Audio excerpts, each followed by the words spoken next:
Bueno, mi gente, Capicúa con Varsovia.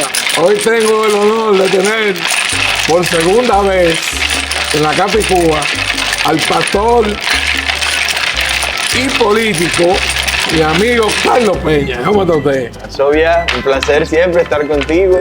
¿Verdad? Pero vi que hubo una ficha que no la moviste, ese es el doble 6. Ah, no, Para tú salir, ¿no? Metemos ahí. Un placer, Varsovia. Las otras veces, ¿quién ha ganado? Yo creo que yo gané, yo creo. Bueno, pues me toca ganar a mí, Varsovia. Bueno, trate. ¿Sabe? Doble 6 o doble 5. Mire, te lo digo, vengo yo. Usted no la tiene marcada. No está marcada. Usted sigue siendo pastor.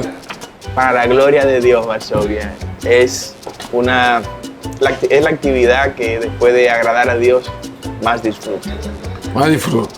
Pastorear almas. ¿Cómo pastorear y hacer política? Bueno, yo le digo a la gente que si no tienen el llamado de parte de Dios para hacer esas dos actividades al mismo tiempo, que no lo hagan. Es muy difícil, es bastante difícil, porque por un lado estamos conduciendo almas al Evangelio para que se salven por la redención de Jesucristo, y por otro lado tenemos que librar, en el caso nuestro que aspiramos a la presidencia de la República, tenemos que librar batallas con distintos sectores para defender el interés de la República Dominicana. ¿Cuántos feligreses, así que se dice, verdad? Sí, tiene su iglesia?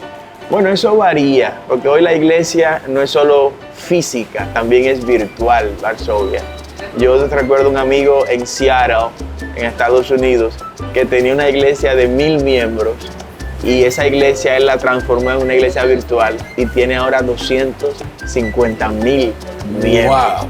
De manera que al hablar de la membresía de una iglesia hay que sumar la membresía virtual y la membresía física, y eso lo complica. En el caso nuestro, nuestra iglesia es una iglesia que supera los 200 miembros físicos, pero tenemos miles de miembros virtuales.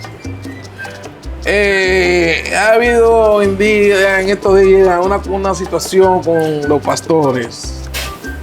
¿Cuánto es el sueldo de un pastor? No, los pastores no tienen sueldo propiamente dicho, si se va a analizar así. Los pastores, en el caso de los pastores adventistas, sí tenemos la información. Yo soy pentecostal. Los adventistas reciben un salario directamente de la asociación a la que pertenecen. Pero en el caso de los pentecostales, por lo general tienen ingresos vinculados a los ingresos de la iglesia. La iglesia en la junta local, que por lo general... El diezmo. Por lo general el famoso diezmo. Hay una junta local que administra los ingresos, diezmos, ofrendas, donaciones. Y evidentemente, después de sacar el porcentaje que se debe invertir para la operación de las instalaciones, yo quiero que sepas que hay iglesias que pagan 100,000 y 200,000 pesos solo de energía eléctrica en República Dominicana. Hay que pagan más, ¿no? Pero una iglesia cualquiera en este país te paga 50,000 pesos de energía eléctrica mensualmente, ¿no? Luego vienen los gastos, Varsovia, de la gente que colabora en la iglesia, que ya no es de manera vocacional ni voluntaria como lo era en otros tiempos. Yo te puedo decir algo que la gente no sabe. Quien más músicos prepara en República Dominicana es la iglesia. Te pones a ver la mayoría de los músicos de los grupos de merengue, hasta de dembow y de reggaetón, son músicos de la iglesia, que salen de la iglesia, estudiaron música, y la iglesia antes no le daba el valor que ellos tienen, porque ellos estudian una carrera. Sin embargo, la iglesia quería que ellos estuvieran tocando en la iglesia de manera gratuita. Hoy no, hoy hay que sacarle también un salario a esos músicos, porque es su talento. Van a honrar a Dios con su talento, pero también hay que ser justo y compartir con ellos alguna bendición para que ellos sepan que se les valora. Lo mismo con audiovisuales. Las iglesias aquí deben tener un community manager, deben tener un ingeniero de sonido, debe tener una persona, un equipo de camarógrafos, así como los profesionales que tú tienes, que son muy buenos. Así deben estar también en las iglesias, de manera que hay una carga operacional y presupuestaria muy grande en las iglesias de este tiempo. Y el salario o el ingreso del pastor está dado en función de lo que la junta, que es el consejo de diáconos, haya decidido. Hay pastores que... Y si no es el pastor que maneja el dinero. No, en una iglesia que esté funcionando como debe funcionar, hay una junta financiera que es la que administra el dinero. En el caso mío, te pongo por ejemplo, la iglesia que yo pastoreo, yo no firmo la cuenta, o sea, yo no conozco la cuenta bancaria, no administro la cuenta bancaria. Hay una junta de ancianos que administra esos fondos y después de cubierto todos los gastos, hay un porcentaje, un 10, un 15, un 20%. Todo va a depender de la dimensión de la iglesia y de la disposición del diaconado que le asigna al pastor. ¿Hay falsos pastores? Hay falsos de todo, incluso hay falsos mesías. En la iglesia primitiva, en una ocasión estaban persiguiendo a los cristianos y fueron donde un gran maestro llamado Gamaliel. Gamaliel se cree que era nieto, descendiente de Hiliel. Hiliel fue uno de los grandes maestros de las escuelas rabínicas. Y Gamaliel le dijo a quienes estaban persiguiendo a la iglesia de Jesucristo, porque fueron a pedirle consejo, le dijeron: maestro, rabino, ¿qué usted cree? ¿Podemos perseguir a esta gente?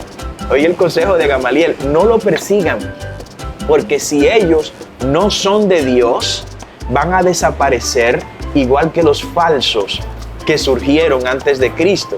Pero si son de Dios, esos creyentes, entonces estaríamos persiguiendo y peleando contra Dios. Siempre lo ha habido, Varsovia. Siempre ha habido gente que se autodesignan como pastores, como sacerdotes, como ministros, en todas las etapas.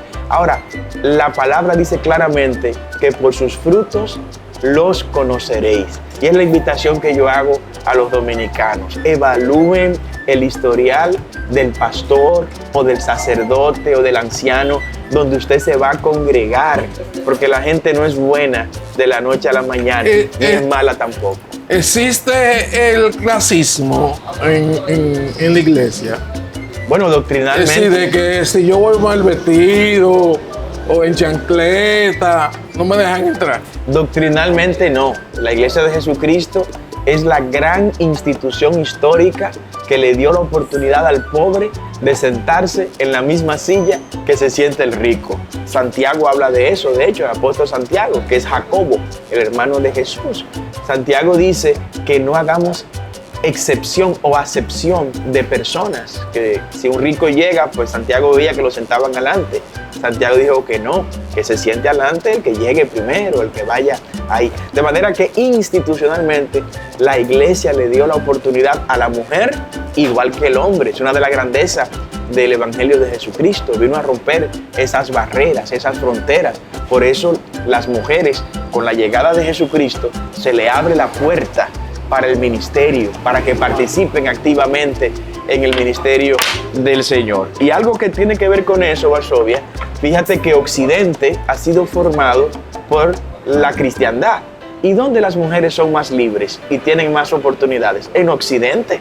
Somos nosotros, es la iglesia de Jesucristo que le dice a la sociedad: las mujeres y los hombres son iguales ante Dios. Son iguales ante Dios y son iguales ante la ley. No son iguales biológicamente, ¿no? Hay unos roles que le competen a la mujer y unos roles que le competen al hombre. Pero quien establece esa igualdad entre hombres y mujeres es el Evangelio de Jesús. ¿Por qué usted no usa prendas? ¿Porque usted entiende que eso no es de Dios? ¿O porque usted cree que eso está mal? Es una convicción muy personal. Uso este anillo porque me dijeron que si llego a la casa sin él no voy a dormir en la cama ese día. Por eso uso el anillo de mi esposa. Pero no uso reloj. Dejé de usar reloj cuando surgieron, ¿sabes qué, Varsovia? Los beepers. ¿Recuerdas esos años? Ajá. Esta generación no conoce los beepers. Cuando surgieron los beepers, yo dije, pero con el beeper yo puedo ver la hora. Entonces dije, ya no necesito reloj. Entonces ahí dejé de usarlo. No uso cadena por un tema de convicción muy personal, que no es pecado usar nada de eso, te digo. pero cada persona tiene una posición muy particular sobre las cosas accesorias de la vida. Yo tengo un par de zapatos, uso siempre un par de zapatos y por lo general el que uso me lo han regalado.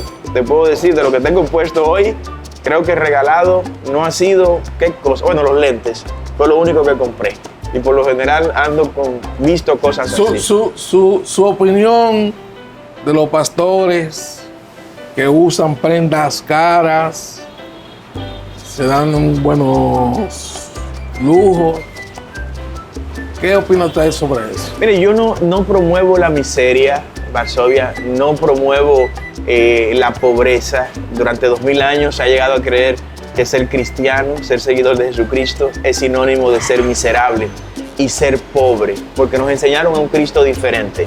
No nos hablaron de un Cristo que tenía una empresa de carpintería heredada de su padre. No nos hablaron de un apóstol Pablo que tenía una empresa de construcción de tiendas. No nos hablaron de una Lidia, que fue la primera europea, Lidia de Tiatira, que se convirtió al evangelio, que era una industrial de los textiles. O sea, Cristo estuvo rodeado de gente de mucho dinero, siempre.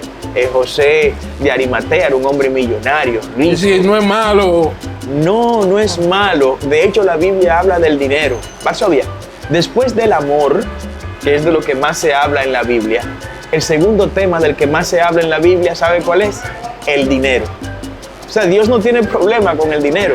De hecho, la Biblia dice que raíz de todos los males es el amor al dinero. Ahí es donde viene el problema. Cuando empezamos a amar el dinero, no el dinero.